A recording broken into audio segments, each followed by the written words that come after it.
OK, on va se mettre un... Ouais, OK, on roule! On va faire 2 beaux sourires, comme ça on n'a pas la jammer dans la vidéo. C'est bon? On part. Alors bonjour, mon nom est Lynne Saint-Amand, coach d'affaires, conférencière, et aujourd'hui j'ai eu un grand honneur d'être avec moi. J'ai Mireille Chevalier, travailleuse sociale avec moi. Alors bonjour Mireille, comment ça va? Ça va très bien. Merci Lynne de me recevoir dans une entrevue. Tout à fait, c'est le fun. On aime ça parce qu'on est à Montréal aujourd'hui. On a l'air d'être en forêt, mais on est en plein centre-ville. On adore ça. On vient de se ressourcer de la ville de Montréal aujourd'hui. Alors moi, je suis après à écrire un livre qui s'appelle « Éveiller l'étincelle en soi ». Et dans mon livre, je parle que si on n'écoute pas nos valeurs, bien souvent, ce qui arrive, c'est que on peut avoir comme une forme de dépression ou de burn-out qui peut rentrer en cause si on ne s'écoute pas nous-mêmes, surtout dans le milieu du travail. Moi, j'en parle beaucoup avec mes coachés. Si on ne s'écoute pas, il y a quelque chose qui va arriver, c'est certain. Et Mireille, pour moi, elle est l'experte en dépression et en burn-out. Alors Mireille, j'aimerais que tu parles comment éviter un burn-out et une dépression et donner la définition sur chaque. Qu'est-ce qu'un burn-out? Qu'est-ce qu'une dépression pour toi? En fait, pour moi, dans un contexte médical, le terme burn-out n'existe pas. C'est ce qui est intéressant, alors que dans les faits, dans la vraie vie, on va souvent rattacher le burn-out au travail, par rapport à l'épuisement professionnel. C'est un épuisement burn-out. La dépression serait plus de nature personnelle, plus liée à l'émotivité, une multitude d'épreuves qui se présentent dans notre vie.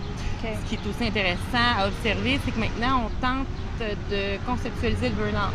Burn-out amoureux, j'ai fait une formation là-dessus dernièrement, burn-out parental, burn-out familial, burn-out dans le milieu de travail. Donc, il y a vraiment des précisions. C'est comme si ça venait préciser finalement le type de burn-out ou le type d'épuisement que tu pouvais faire aujourd'hui en 2017. Ah, c'est intéressant à savoir ça. Moi, la meilleure façon que je vais décrire le burn-out ou la dépression, moi je dis c'est une prise en otage de notre corps. C'est notre corps a tenté de communiquer avec nous plusieurs signaux, a tenté de nous envoyer des informations à l'effet que oups, ça va pas bien, ça fonctionne pas. Puis du coup, on les ignore dans un mode de fonctionnement, on est dans un mode de performance, on est dans un mode où il faut être fort. Donc être fort, c'est comme si c'était synonyme de pas s'écouter. Ça fait qu'à un moment donné, notre corps épuise ses ressources. Que ce soit l'émotivité, là, ça tire beaucoup d'énergie aussi. Donc, que ce soit dans le volet dépression, burn-out, on est pris en otage, notre corps nous dit « Je n'ai pas voulu entendre, écouter les messages que je t'ai envoyés, maintenant je te prends en otage pour me réparer, me ressourcer. » C'est la définition que moi je donne. OK. Bravo, merci. Et qu'est-ce que c'est la plus belle expérience que tu as eue, toi, par rapport à ton burn-out? Après tout le négatif, qu'est-ce que le positif est arrivé après? Qu'est-ce qui est arrivé de merveilleux après ça? Moi, je dirais que le merveilleux, c'est lorsque tu transcendes ton expérience. Dans le sens où, tu sais, au début, tu es dans la résistance. Moi, ce que je disais souvent, ça fait environ 1 mois et demi que j'aurais reçu mon diagnostic de burn-out. Je dois tout le temps m'en rappeler. Et là, j'arrive dans le bureau de l'infirmière. Moi, je pense qu'elle m'appelle. Moi, je pense que c'est le médecin.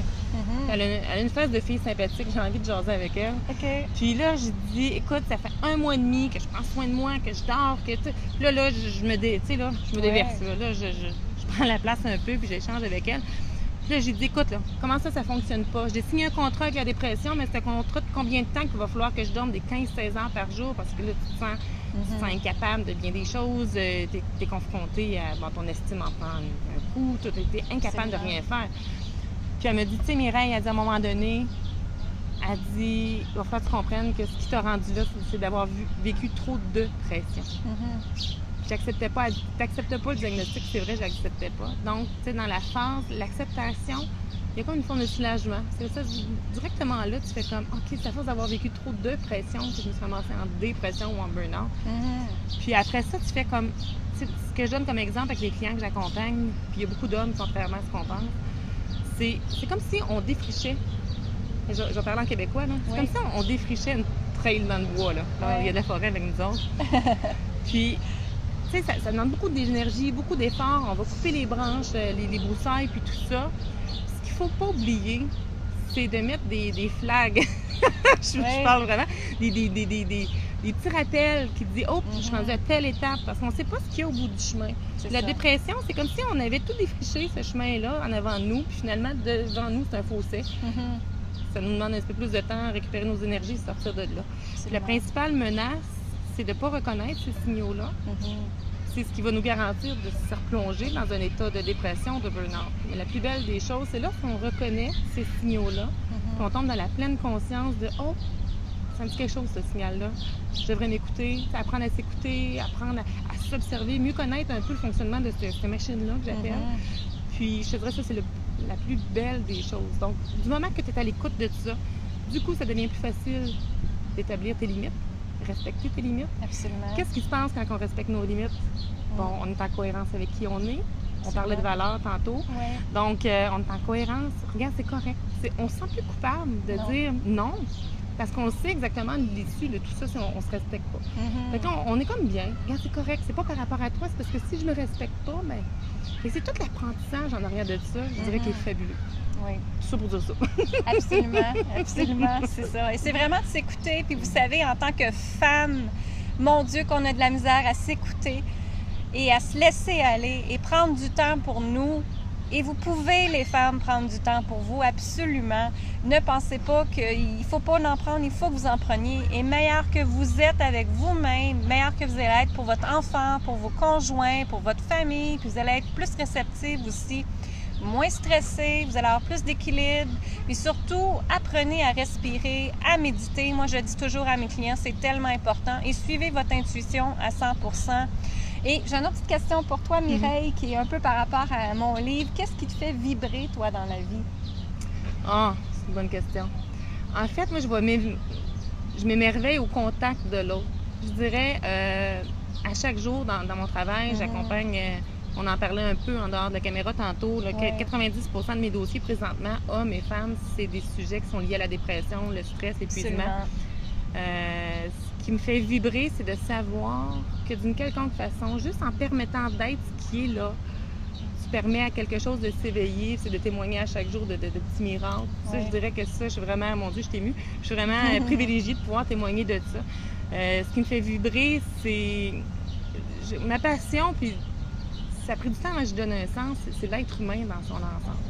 Donc, tu sais, puis moi, je me souviendrai toujours, le père de mes filles, 3 belles filles, lui, mécanicien. Fait que c'est comme tangible comme passion. Puis il me dit, c'est quoi, toi, ta passion, Mireille? C'est l'être humain. Mais c'est vague pour moi un peu. Puis aujourd'hui, je suis capable de donner un sens à ça. Je dirais que c'est la principale source de vibration. Puis, je pense qu'on s'épanouit, on apprend énormément au contact de l'autre. Fait que dans cette optique-là, on devient réceptif à soi. On grandit au contact de l'autre. Voilà. Oui. Bien, bravo Mireille, bravo pour tout ce que tu as accompli. Vous pouvez voir Mireille, elle fait beaucoup de lives sur vidéo sur Internet. La date peut être appelée à changer, mais pour l'instant, c'est le mardi, tous les mardis 20h sur ma page Facebook. Puis comment on peut te rejoindre sur ton site Internet? C'est www.mireillechevalier.ca. Des petits cadeaux, plein de choses.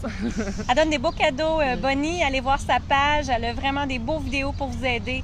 Partagez-les, ça va vous faire du bien, je vous jure. Elle est un ange sur 2 pattes. Merci, bonne fin de journée à vous. Lynne Saint-Amand, coach d'affaires, conférencière.